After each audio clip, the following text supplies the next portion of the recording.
everybody. Welcome back to the channel. Smishak's Custom Baits. Rick Smishak here. Thanks for coming back. Thanks for watching this. It looks like I'm going to be able to restart making my own baits. There's been some pretty major life changes. In January, I filed for divorce from the narcissistic sociopath that I was married to. It's over. For 30 years, I put up with her crap. A little over 30 years.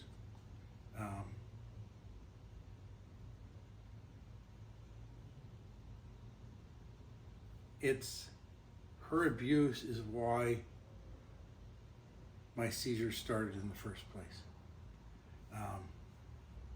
And she knew that, but it didn't stop the things that she was doing.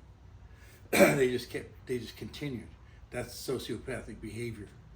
I read a book written by Dr. Ramani Durvasula. And the only reason why I'm not butchering her name is because in one of her videos that she actually said her last name. So, and before that I was butchering it, trust me. But she wrote a book. She's written a couple different books, but the one I read was Should I Stay or Should I Go? And in one of the chapters, she talks about the different traits that a narcissist can display. And she has 30 of them that she talks about. And she says that if somebody gets, well, first of all, back just a little bit.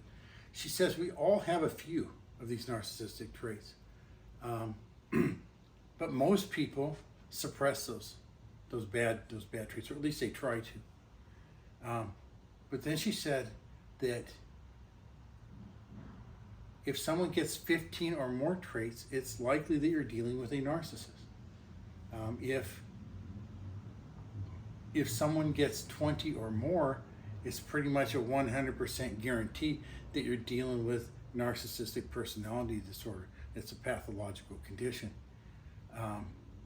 My now ex-wife got at least 24 and possibly as many as 26 of those out of 30.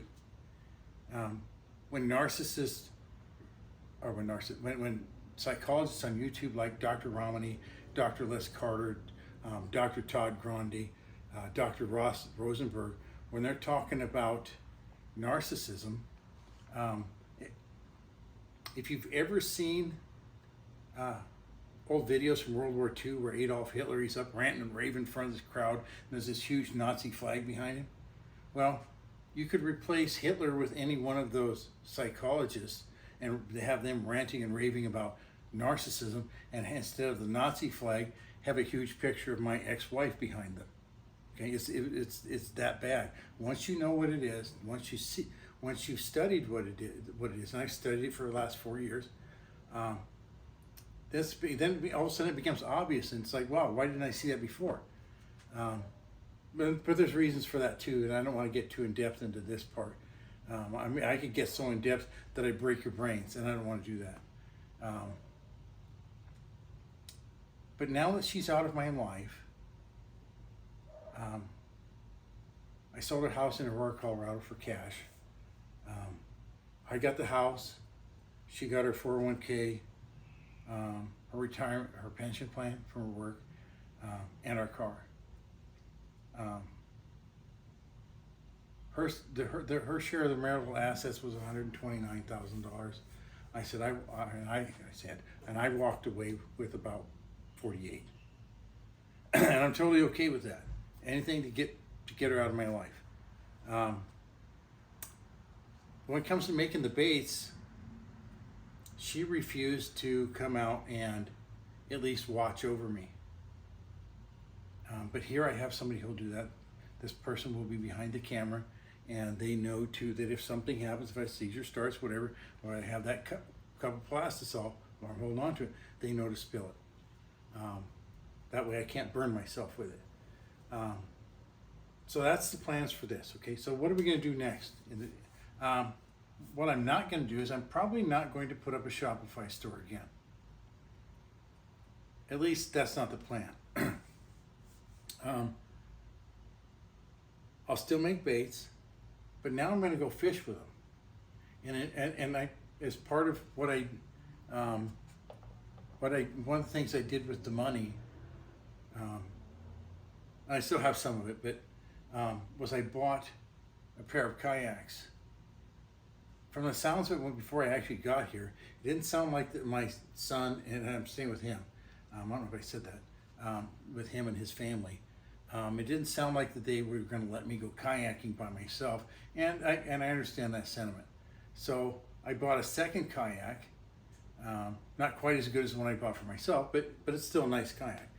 I bought a Pro Angler 14 with a 360 drive for myself, and the other one is a Mirage Outback. And in another video later on, we'll go over how the Pro Angler is set up. The Outback isn't really set up to do too much yet, because so far nobody seems to want to go. Other than my grandson, my youngest grandson. He's 12, and his legs aren't long enough to work the pedal drive yet in the Outback. And these two kayaks are wide enough that it's going to be kind of difficult to, especially for a 12-year-old boy that's only like 4.5 feet tall, okay, to paddle it or pedal it. All right, so when I take him fishing, we'll probably be fishing from the bank, and maybe we'll be able to do some sort of videos from that too. But I'm starting to watch for GoPro cameras on like Craigslist, Facebook Marketplace. I want 3. I want one mounted up above and behind me,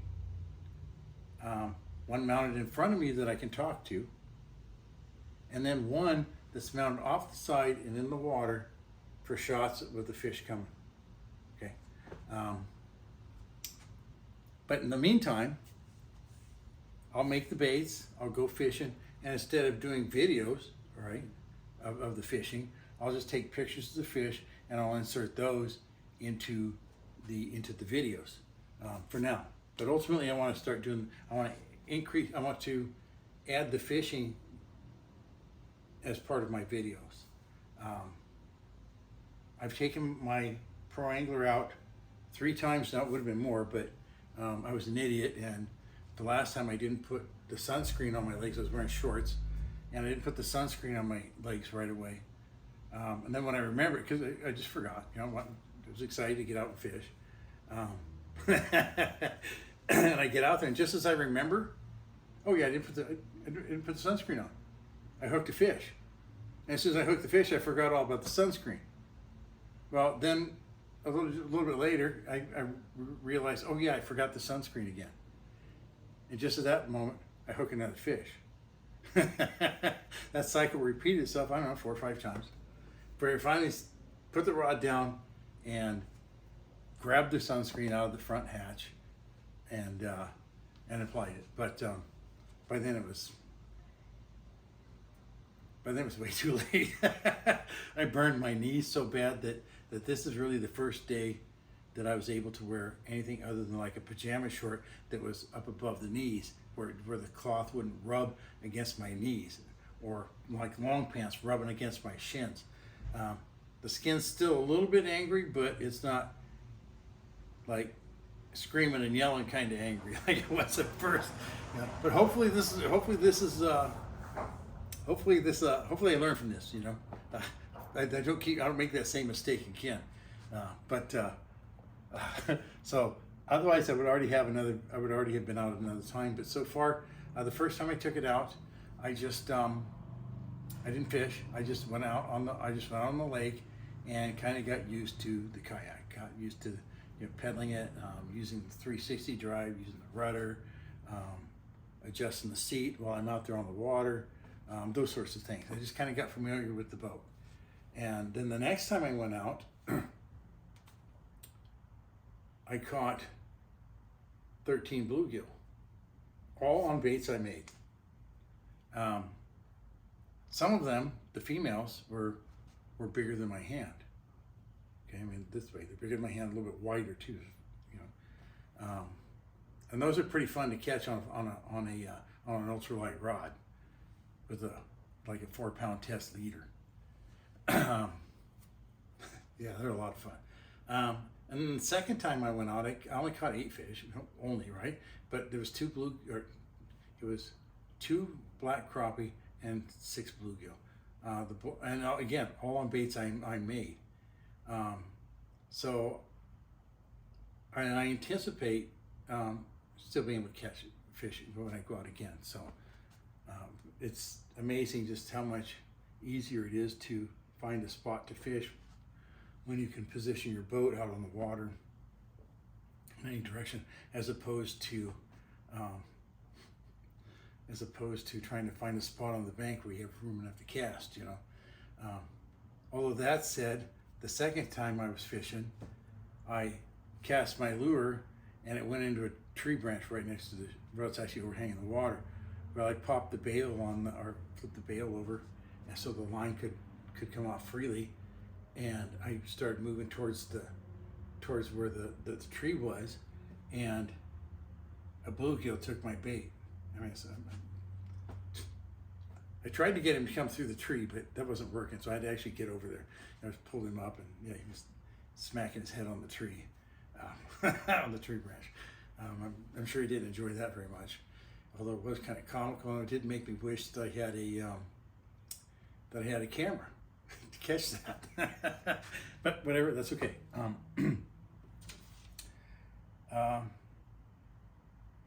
Let's see here.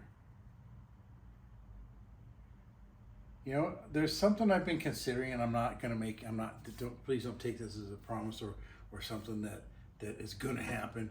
It's just something I'm considering. And maybe you guys could leave comments down below about what you think about this idea. And I'm also open to suggestions about how to find a used GoPro. And it needs to at least be one that's new enough that has a viewfinder on the back side, so you can see where you're aiming it at. It'd suck to make a whole bunch of video where you didn't even capture the stuff you thought you were going to get. That would suck.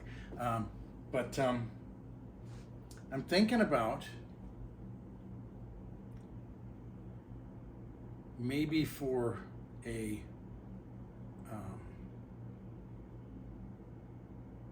guess you call it a giveaway, sort of, for coming back. Maybe inviting somebody to come along on the Outback when I go fishing. Of course, you have to be somewhere in Lincoln, Nebraska, where I'm at now, or able to make it here. I don't have an age crate for the Outback, but I do have a milk crate. We could tie it on a milk crate on the rear deck part, the cargo area. There's only 2 rod holders molded in. I don't have any other rod holders for that. Well, actually, I think there's 4 rod holders molded in. But I don't have any other rod holders for that one just yet.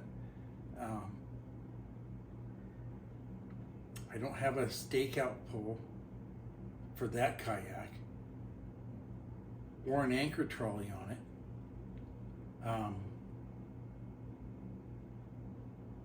So that one needs that one needs some accessorizing. I think I really only need, other than cameras for the Pro Angler, I think I really only need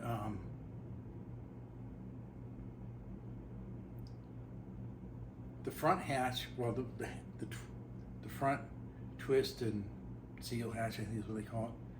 The one's right in front of the seat. Right now it has when you open it up, this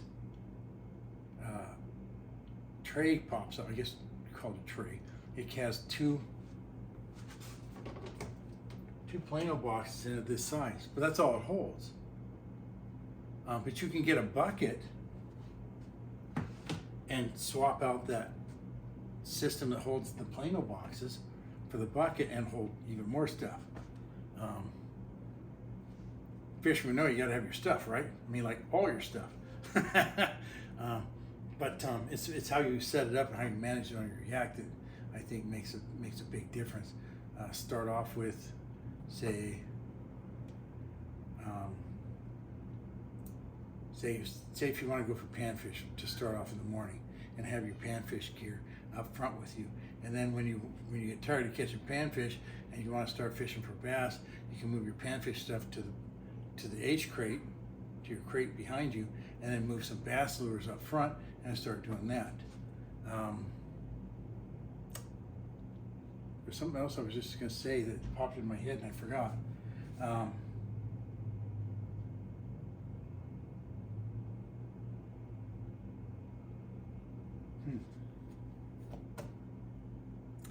Who cares? Whatever. I'll probably remember right after I shut off the camera. If that happens, maybe I'll turn it back on and throw that in.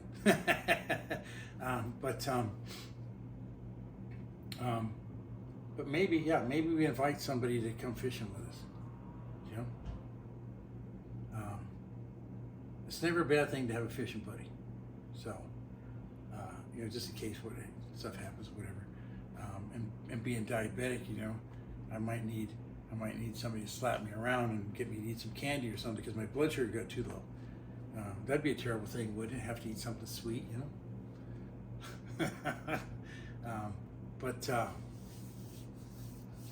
yeah, I think that's something that might be fun. Something might be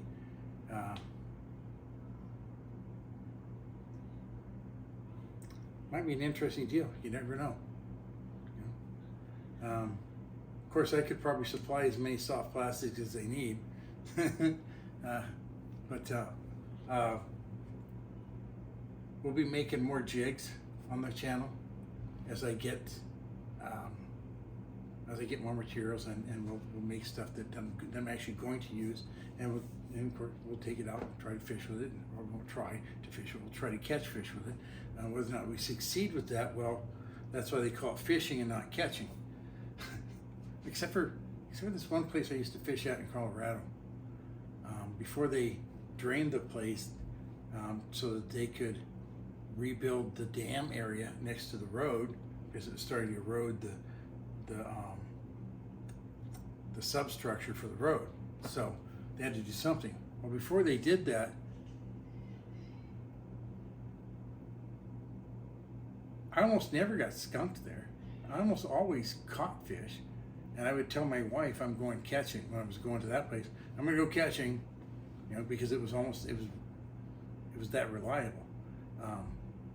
But that's truly the exception and not the rule. Most places you go there and you may or may not catch fish. Like the place I had been fishing twice, I went to the same area and caught fewer fish. Heck, I caught almost half as many bluegill as I did the first. Actually, it was just under half. I caught 13 bluegill the first time and 6 the second time. So that's just that's just fishing,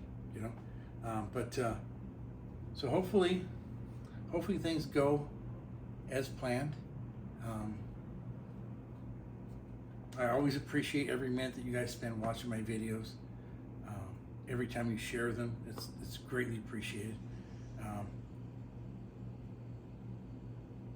So I'd ask you to keep watching, keep sharing, and hopefully, if we keep doing that, everybody does it. I'm going to share them on Facebook, other social media too, probably. I'm doing much better mental health wise, where I can actually focus on things now,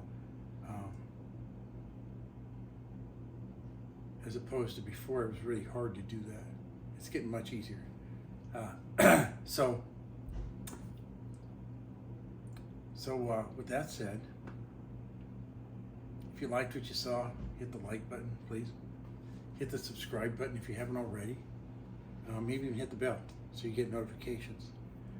Leave your comments down below. Tell me what kind of fish you'd like to see. What kind of lures would you like to see me make? I have some new molds. We're gonna go through. We're gonna make some stuff with those. That's probably some of the first stuff we'll do. Oh, I remembered what I was gonna say earlier. There's a guy that I'm no longer associated with that got very angry anytime I tried to mention a book that I purchased. He has it too. called Knowing Bass, right? It's not in print anymore. It never will be again. I think I paid $128 or $138 for my copy, and it's not perfect. The pages are, you can't tell it's been read. Even after I read it, you can't tell it's been read. But the top part of the hardcover is kind of like this, warped a little bit like that, probably from humidity. I don't know if I can get that fixed, but if I can, that would probably increase the value of the book. But the book was written by a guy, I forget his name off the top of my head. I'll bring the book down probably before the next video, and I'll show it to you and talk about the author more. But the author used to work for Berkeley Berkeley Bay Company, I should say. And the book is the culmination of 16 years of studying largemouth bass.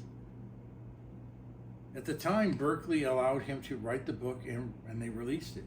Okay, Berkeley's under new management now, and the new management has said that book will never, ever, ever, ever again be released for print, for a reprint. So it's done, unless they get new management that says, okay, let's do it.